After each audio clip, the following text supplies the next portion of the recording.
మనం ఎలాగా కనుక్కోవాలి వీళ్ళు రియల్ గా అఘోరాలా లేకపోతే రియల్ అఘోరా వచ్చి చేతి చాపి భిక్షంని నాకు ఏమని అడగడు. అదేలేండి. ఆ అఘోరాన్ని చూడంగానే నీ మనసులో నీ రక్త సంబంధికుడు కాకుండా పంచభూతాల సాక్షిగా పరమేశ్వరుడి స్వరూపం వచ్చాడు అని చెప్పి నీ యొక్క వివరణ, స్వామి పండు తింటారా, స్వామి సమయం కాని సమయం వచ్చారా, విషయ వివరణ మా ఇంట్లో ఆపద ఉందా అని చెప్పగలిగిన వాడే నిజమైన అఘోర. భవతి భిక్షాందేహి పరమాత్ముడు కూడా అడుగుతాడు, ఆయన అడిగిన దానికి అర్థం ఉంది. ఇప్పుడు భవతి భిక్షాందేహి అని అడగగలరా ఎవరైనా? వచ్చి ఏమంటారు, అమ్మా అంటారు, అమ్మా ఏదో నీ అమ్మ అంటారు. ఒక 5 నిమిషాలు వేయకపోతే తిట్టిపోతారు. రియల్ అఘోర ఏం చేస్తాడంటే ఇంటి ముందుకు వచ్చి నించొని ఆపద చూస్తాడు. ఆయన చూడగానే ఆ ఇంట్లో ఉన్న వాళ్ళకి ఆ యొక్క ప్రశాంతతమైన విషయ వివరణ తెలిసిపోతుంది. ఈయన ఒక స్వరూపం, ఒక విషయ వివరణకు వచ్చాడు. అఘోరాలు వచ్చేసి నిజంగా మీరు అన్నట్టుగా రోజు వారి కార్యక్రమాలు అడుక్కునే అర్హత లేదు వాళ్ళకి. 7 కడపలు మాత్రమే అడుక్కోవాలి. ఇక్కడ కడపలోకి వెళ్ళి 7 కడపల్లో పాపం తీసుకొచ్చుకుంటారు. ఆ ఇంట్లో జరుగుతున్న రోజుకి వచ్చి 7 కడపలే, 7 కడపలే.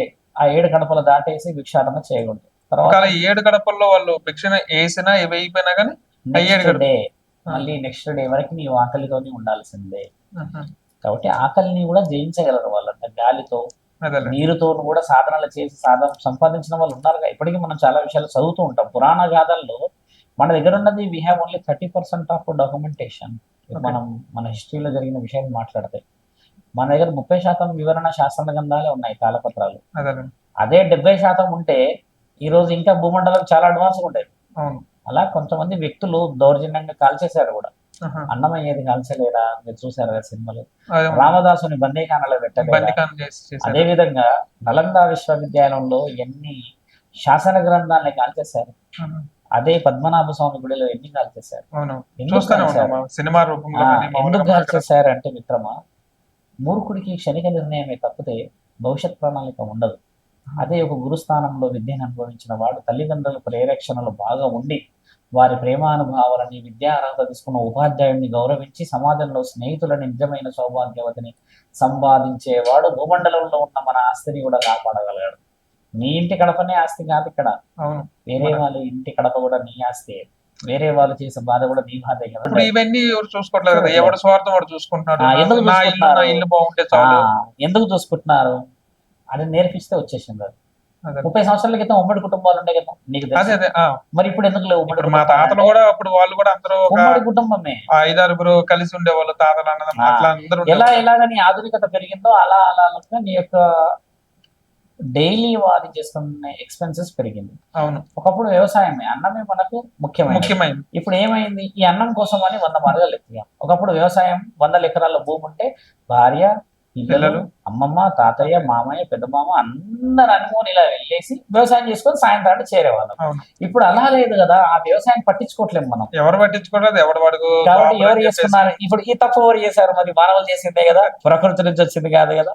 కాబట్టి చూడండి మిత్రం, ఇంట్లో పరిస్థితులను బట్టే కదా మారారు. ఎందుకు మారారు? మరి ఎప్పుడైతే నువ్వు ఉమ్మడి కుటుంబాన్ని వదిలేసావో, ఎప్పుడైతే అవతల వ్యక్తి నమ్మిన వాడిని వెన్నుపోటు పొడిచేసావో, అలా అలా అలా అలా అలా ఈ సంవత్సరం ఎక్కడికి వచ్చింది. ఇప్పుడు నువ్వు 2024 గురించి మాట్లాడుతున్నావు.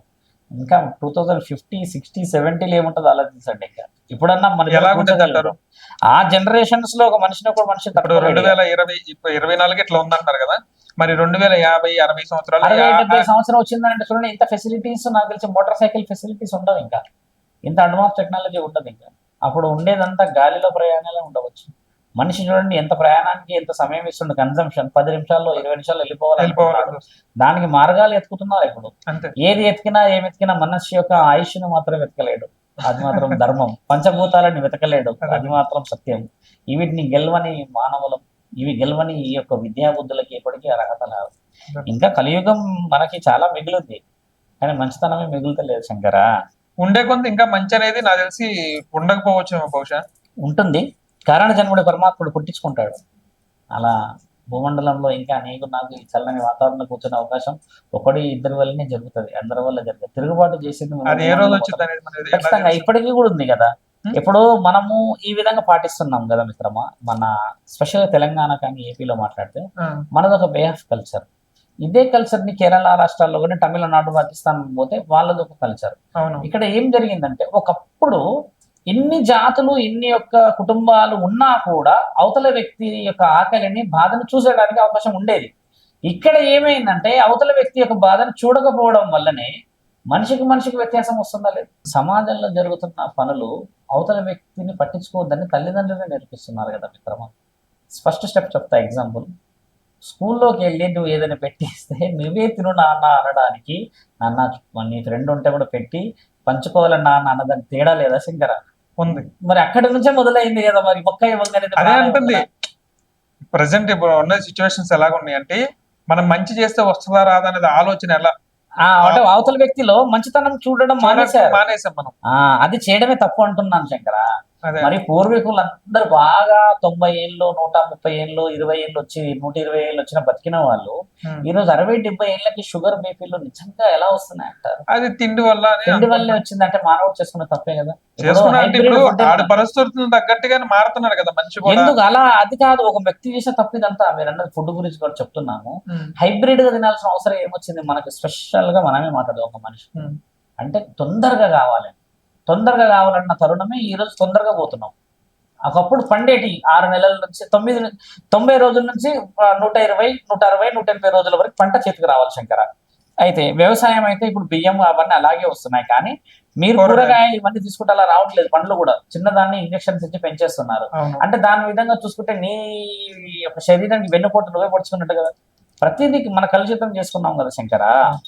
కాబట్టి ఏంటంటే మీరన్న అఘోరాలే కానీ, మీరన్న ఈ జీవిత సత్యమే కానీ, మీరన్న ఈ విషయ వివరణలు ఏంటంటే మిత్రమా, 10 మంది కాస్త కలిసి 100 కావాలి, 100 నుంచి 1000 మారగలం.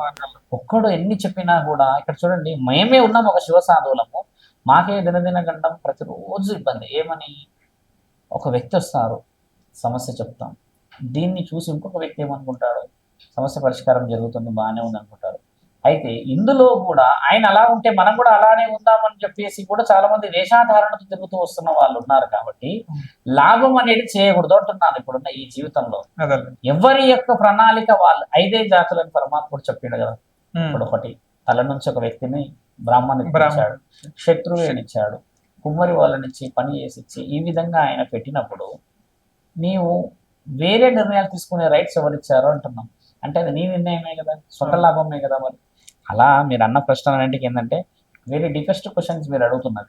ఇంకోటి మనకి డిఫాల్ట్ ఏంటంటే ఇప్పుడు మీరు అడుగుతున్న ప్రశ్నలలో ఇలాంటి విషయాలు వినరు, మంచి అనేది వినరు.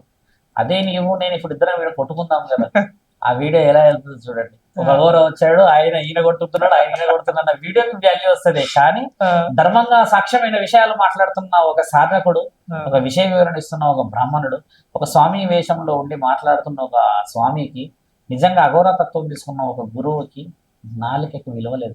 అదే అంటే మంచికి విలువ లేదు. చెడుకి ఎంత విలువ అయిపోయిందంటే ప్రతి ఒక్కరికి ఉల్లాసం ఉత్సాహం కావాలి, అవతల వ్యక్తి నాశనం వ్యక్తి